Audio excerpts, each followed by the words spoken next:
അപ്പോൾ ഇപ്പോൾ സമയം വെളുപ്പിന് 4 മണിയാണ് കേട്ടോ. 5 മണിയാകുമ്പോഴത്തേക്ക് ഇവിടെ നിന്ന് ഇറങ്ങണം. അതായത് ഇക്കയുടെ വീട്ടിലോട്ട് ഇന്ന് പോവാണ് കേട്ടോ. അപ്പോൾ ഞാൻ പോവാൻ ഇങ്ങനെ സമയം പറഞ്ഞപ്പോൾ ബാബുജി പറഞ്ഞ് ഇരുട്ടാണ്, ഇപ്പോൾ നേരം വെളുക്കാനൊക്കെ ഒരുപാട് സമയം എടുക്കും, ഇരുട്ടത്ത് പോയിട്ട് വല്ലവരും തട്ടിയിട്ട് അറിയില്ല, കുറച്ച് വെളുത്തിട്ട് പോകാൻ തോന്നുന്നു കേട്ടോ. അപ്പോൾ എന്നാൽ അങ്ങനെ ആവട്ടെ എന്ന് പറഞ്ഞ് ഞാൻ നിസ്കരിക്കാനൊക്കെ വേണ്ടിയിട്ട് പോയി. നിസ്കാരമൊക്കെ കഴിഞ്ഞിട്ട് എന്തെങ്കിലും കഴിച്ചിട്ട് വേണം പോകാനായിട്ട്. കാരണം 75 കിലോമീറ്റർ ഉണ്ട് കേട്ടോ ഇവിടുന്ന്. ഇത്രയും ദൂരം നമ്മൾ വണ്ടി ഓടിച്ച് ചെല്ലുമ്പോഴത്തേക്കും അവിടെ ചായയുടെ കടിയൊന്നും ഉണ്ടാവില്ല, നമ്മൾ ചെന്നിട്ട് വേണം ഉണ്ടാക്കി കഴിക്കാനായിട്ട്. അപ്പോൾ ലൈറ്റായിട്ട് എന്തെങ്കിലും ഉണ്ടാക്കി കഴിച്ചിട്ട് പോകാമെന്ന് വിചാരിച്ചു കേട്ടോ. അപ്പോൾ റാഗി കുറുക്കാണ് ഉണ്ടാക്കുന്നത്. പിന്നെ ഇവിടുത്തെ ഒരു സുഖം എന്ന് പറഞ്ഞു കഴിഞ്ഞാൽ ഇവിടെ വേറെ ഒന്നും നോക്കണ്ട, കാരണം ഉമ്മച്ചി നാത്തൂനൊക്കെ ഉള്ളതുകൊണ്ട് അവർ ചായയുടെ കടിയും കാര്യങ്ങളും ബാക്കിയുള്ള പണികളൊക്കെ ചെയ്തോളൂ. നമുക്ക് നമ്മുടെ കാര്യം നോക്കി ഉണ്ടാക്കി കഴിച്ചിട്ട് അങ്ങോട്ട് പോയാൽ മതി. അപ്പോൾ പാലൊക്കെ ചേർത്ത് വേഗം തന്നെ ഇൻഡക്ഷനിൽ വയ്ക്കാമെന്ന് ഓർത്ത് വച്ചപ്പോണ്ട് ഈ പാത്രവും എന്താ പറയുക നമ്മുടെ ഇൻഡക്ഷനും തമ്മിൽ അങ്ങോട്ട് ചേർന്നില്ല കേട്ടോ. അത് കിടന്ന് അലാറിന് അടിക്കാൻ തുടങ്ങി. അതുകൊണ്ട് ഞാൻ പിന്നെ വീണ്ടും രണ്ടാമതെടുത്ത് ഗ്യാസ് അടുപ്പിലോട്ട് വെച്ചതാണ് കേട്ടോ. അപ്പോൾ റാഗി ഉണ്ടാക്കി വെച്ച് കഴിഞ്ഞിട്ട് പോയിട്ട് റെഡി ആയിട്ട് വരുവാണെങ്കിൽ നമുക്ക് എന്താ പറയുക തണുത്തിരിക്കുമല്ലോ, പെട്ടെന്ന് കുടിച്ചിട്ട് അങ്ങോട്ട് പോകാമെന്ന് വിചാരിച്ചു. അപ്പോഴാണ് വിചാരിച്ചു എണീറ്റിട്ട് എന്തോ ഒരു പരവേശം കേട്ടോ, വെള്ളം കുടിച്ചില്ലായിരുന്നു. വെള്ളമൊക്കെ കുടിച്ച് പാനിയൊക്കെ ഒഴിച്ച് വെച്ചിട്ട് അങ്ങനെ റെഡി ആവാൻ വേണ്ടി പോയതാണ് കേട്ടോ. റെഡിയായി പിന്നെ ബാഗ് എടുത്ത് വെച്ചു. ബാഗിൽ പ്രത്യേകിച്ചൊന്നുമില്ല, ചാർജർ ഫോണും അങ്ങനത്തെ കുറച്ച് കുഞ്ഞു കുഞ്ഞു സാധനങ്ങളൊക്കെ ഉള്ളൂ.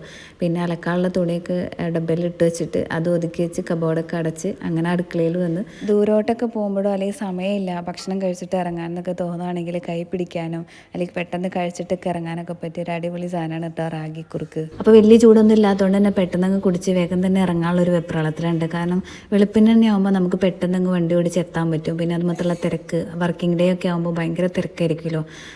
അങ്ങനെ അതിൻ്റെ ഒരു വെപ്രാളമാണ് കേട്ടോ, വേറെ ഒന്നും കണ്ടില്ല. അങ്ങനെ അതൊക്കെ കഴിഞ്ഞ് പാത്രമൊക്കെ ഒതുക്കി വെച്ച് റൂമിലോട്ട് ചെന്നപ്പോൾ ഒരു വിഷമമുണ്ട് കേട്ടോ. എപ്പോഴും നമ്മുടെ റൂമിൽ നിന്ന് ഇറങ്ങുമ്പോൾ ഒരു സങ്കടം. അങ്ങനെ ബാഗും മൊബൈലൊക്കെ എടുത്ത് ഡോറടച്ചപ്പോഴാണ് ഓർക്കണം ഈ ലൈറ്റ് ഓഫ് ചെയ്തില്ല എന്നുള്ളത്. അങ്ങനെ ലൈറ്റ് ഓഫ് ചെയ്ത് നിങ്ങൾക്കൊരു ടാറ്റയൊക്കെ തന്ന് ഞാൻ ഇറങ്ങുകയാണ് കേട്ടോ. അപ്പോൾ ഞാനങ്ങനെ എൻ്റെ വണ്ടിയൊക്കെ സ്റ്റാർട്ട് ചെയ്ത് പോകാൻ വേണ്ടിയിട്ട് ഇറങ്ങുവേണ്ട. ഫ്രണ്ടിൽ വാപ്പിച്ച് മുറ്റത്തോടെ നടക്കുന്നുണ്ട്. അപ്പോൾ വാപ്പിച്ചിനോട് ജസ്റ്റ് പോകാമെന്ന് ടാറ്റയൊക്കെ കാണിച്ചിട്ട് സലാം പറഞ്ഞ് അങ്ങനെ അങ്ങ് പോകുന്നു കേട്ടോ. അപ്പോൾ ഇനി ഇവിടുന്ന് 75 കിലോമീറ്റർ ഉണ്ട്. അപ്പോൾ ഇത്രയും ദൂരമൊക്കെ വണ്ടി ഓടിക്കുമ്പോഴത്തേക്കും മടുക്കില്ലേ, പറ്റില്ലാണ്ടാവില്ലേ എന്നൊക്കെ തോന്നുന്നുണ്ടെങ്കിൽ എനിക്ക് പൊതുവേ ഒരു സ്വഭാവമുണ്ട്. എനിക്കിനി ചെയ്യാനുള്ള കാര്യങ്ങളെക്കുറിച്ച് ഇങ്ങനെ പ്ലാൻ ചെയ്യുക, ഇഷ്ടമുള്ള സന്തോഷമുള്ള കാര്യങ്ങളൊക്കെ ഇങ്ങനെ ആലോചിച്ച് വണ്ടി ഓടിച്ച് അങ്ങോട്ട് പെട്ടെന്ന് അങ്ങ് അവിടെ എത്തും കേട്ടോ. പിന്നെയുള്ളതെന്ന് വെച്ചാൽ അവിടെ ചെന്നിട്ട് നമ്മൾ ഇത്രയും ദിവസം ഇല്ലാതിരുന്നുകൊണ്ട് കുറേ കാര്യങ്ങൾ ഇങ്ങനെ താളം തെറ്റി കിടക്കുന്നുണ്ടാവും. അതിൻ്റെ ഒരു കുറച്ച് പണികൾ കൂടുതലുണ്ടാവുമെന്ന് മാത്രം കേട്ടോ.